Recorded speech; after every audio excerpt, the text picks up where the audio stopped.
اعوذ باللہ من الشیطان الرجیم بسم اللہ الرحمن الرحیم رب یسر ولا تعسر وتمم بالخیر انک علی کل شیء قدیر۔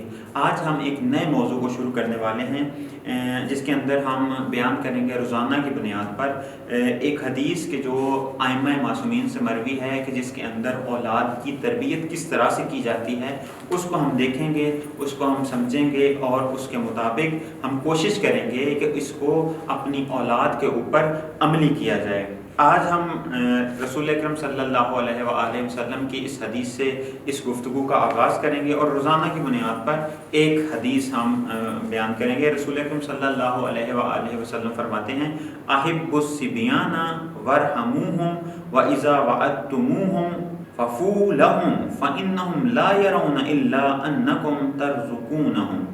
رسول اکرم صلی اللہ علیہ وآلہ وسلم اس قرآن نورانی میں فرماتے ہیں کہ اپنے بچوں سے محبت کرو، اپنے بچوں سے محبت کرو اور ان کے ساتھ مہربانی سے پیش آؤ۔ جب تم ان سے کوئی وعدہ کرو تو اسے ضرور پورا کرو۔ کیوں؟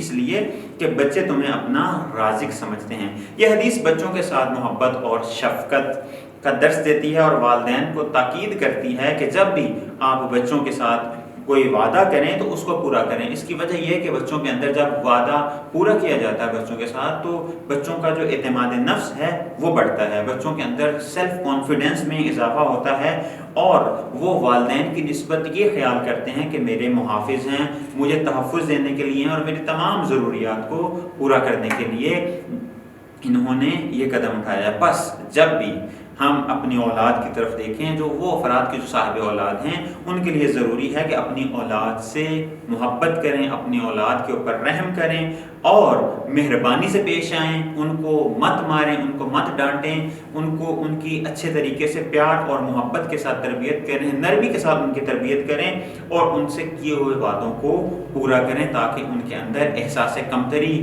پیدا نہ ہو بلکہ احساس اعتماد نفس پیدا ہو۔ السلام علیکم ورحمۃ اللہ وبرکاتہ۔